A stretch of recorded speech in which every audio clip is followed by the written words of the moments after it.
what have you been saying about these stories? Bukola joins me now as we walk through your comments on the show. Bukola, what you got for us? It's an interesting one we have today, and I'd like to start by asking you, Kadi, at any time the answer in the is past, yes. Yeah, thank you for being on guard. At any time in the past when you observed a consistent failure in a system, an infrastructure, did you summon the courage to sue your subnational? Okay, the answer is not yes. Not for lack of courage, really, and it depends on what service you're talking about. But have I taken action? Absolutely. Well, not court action, though. But yes, I have taken action. Well, a 15-year-old is suing an agency, and it's covered in trends this morning. We'll get to that point. But we're starting, first of all, with the national grid collapse, and Nigerians are saying quite a lot about that. And Ajibare Talks is the first user this morning. And Ajibare says, we need urgent reforms and a long-term strategy to stabilize the national grid and provide reliable power for all Nigerians. Hashtag power crisis. And this is coming backed up of that statement we put to you earlier on. The grid collapsed on Monday. They tried to restore it, and it collapsed again in that sense on Tuesday, even though they always call it disturbance and all of that. So that's why a lot of people are thinking, you went down on Monday, they tried to bring you up, you went down again on Tuesday. And Chief Obo Francis has the next comment saying the recent outage is in lieu of inability of Disco to afford power from Genco due to customers not paying bills. Disco will ration the little they can afford, leaving Gencos with excess power. By 2025, there won't be outages no more in Nigeria. So I imagine that this is someone who understands the sector. So this is load rejection, and it was talked about. This is also responsible sometimes for, well, the grid collapse, let's use that term. So is this what's happening right now? Perhaps you have an inside source, but again, we've not heard the TCN say this is what caused it, just that we had a partial disturbance. But this is important to also note as well. And at this point, we should also call out MDAs and the subnationals that are owing the Discos. If Discos are unable to meet their obligations to Gencos, then they'll be unable to lift power, as this user is telling us. Because we are not owing, right, Bukola? We're not owing. We pay our bills, so we are not part of these people. So the MDAs and the other people. I mean, you know, at one point, reports said that even the National Assembly was owing Discos. So, hey, it goes without saying that, you know, all MDAs must meet and governments must meet their responsibilities towards the Discos. Oh, yes. Wisdom is next, saying that the price of everything will go up, or has been going up daily, and the only thing that is coming down is our national grid again. Okay, nice. Well, we heard that yesterday. It's coming back again today. Yeah, we get you. Interesting one. And Chris Michael is the next user, and he says, national grid don't tire to stand on the mandate. I beg, make on I give glucose or energy booster. Well, it's just to say that even the national grid is fatigued and it needs some form of energy booster. However, if it is glucose, we'll leave that to the engineers to answer. Well, so he concludes by saying, because the journey is still long.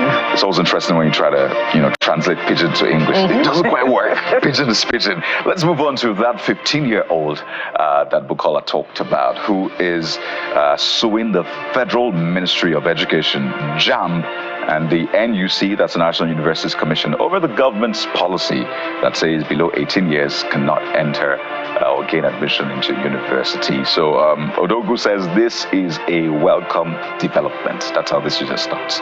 And goes on to say, and we shouldn't be scared of exploring the legal option, right? So I think a lot of people are actually cheering this young lady and saying, way to go. You're 15 years old, but hey, you're leading the way on this one. So we'll see how this one plays out. Well, we'll talk about the odds and the ends to that, but let's take this next user who says, honestly, I don't think it is necessary to limit the pace. The pace, I believe he meant to say, the pace of any child educationally, of if he or she passes the exams, why not let him proceed? Well, time and again, particularly if you're a parent and you happen to engage with the authorities at your child's school, there is that admonition that the children should be allowed to mature and there should be no hurry, to get them into secondary school at age 10. I mean, we find that these days, secondary school starters, commence at age 9, and for school managers, it's quite worrisome. And sometimes they're unable to cope with the, what seems to be more challenging environment in the secondary school rather than in the primary environment, particularly if they are shipped off to boarding schools, just as they start off. So these are some of the factors also that parents and other school authorities should consider or may be considering that may have led to this policy. Definitely. What I just want to say is this. I think we should get to that point where our decisions are guided by data largely, not just, 18-year-olds should be the ones getting into school, not 16-year-old. What data backs it? It could be that here in Nigeria, actually, people mature earlier than that 18-year adult age. So it's important to just have data. Let us see the data you're looking at for those who are for and against it, that we can make informed decisions. But let's move on to the conversation around taxation. Oh yes, two things they say are very sure in life: death and taxes. But it looks like one is even getting surer now, particularly in Nigeria, because we understand that wealthy Nigerians earning 100 million naira and above monthly will face a 25% personal income tax rate if a new tax bill is passed by the National Assembly. Well, the FIRS boss has said, no, take it easy. We're not trying to increase taxes. What we're just trying to do is make it simpler and make it more efficient. But trust Nigerians, they heard that, they went, Wale Adeleke is first saying, is taxation the only way this government knows to generate income? 100 million naira sounds like a lot on paper, but its value has reduced drastically, and you can't even count someone with 100 million naira as wealthy again. Right. Wait, really? Well, it's because of the diminishing value of the naira.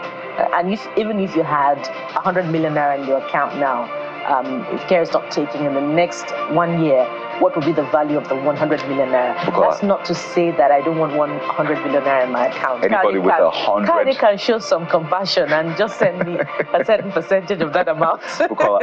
Anybody with 100 million naira, right? Not just in assets, is wealthy. Okay, we need to be clear on this. Is wealthy, but again, I understand where people are coming from. But let's stay one place. This is wealth, 100 million naira. Yes, the value is diminished, but 100 million naira is still a lot of money. Yeah, I quite agree. So let's go to the next user who says, that's Daniel Oladoja, who says, give you 25 million naira for what exactly? Power that is not stable, roads that are not motorable, hospitals that are non-existent, security that is shambolic, water that does not exist. What exactly are you charging 25% for?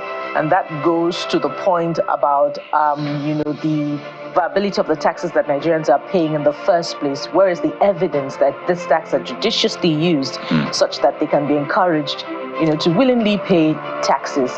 And for those who happen to evade taxes, so that they can be more responsible when there is evidence on ground that taxes are being paid. So finally, let's tell you yet again that the FIRS boss has allayed fears of possible introduction of new taxes through the proposed tax reform laws. But this, just Nigerians reacting to the report they heard about a certain 25%. But the FIRS boss, before Nigerians, that's the National Assembly, said, no need to worry. You're about to say a lot for Kambale, right? No need to worry. And just to add also, Kadi, that the chairperson of the Presidential Committee on Tax Reforms has also said that there will be a reduction on corporate taxes, but that it's not yet uhuru. It's a long journey to overcoming the bureaucratic hurdles and bottlenecks that will get the economy to that state where corporate tax will be reduced. But we'll stay vigilant. They say eternal vigilance is the price of freedom. So when we see something, we'll say something. We'll take a moment now on the show, and when we return, we're starting off with the very first conversation. We all love this thing, so this is a conversation you want to stay right here for in a moment. Join us again.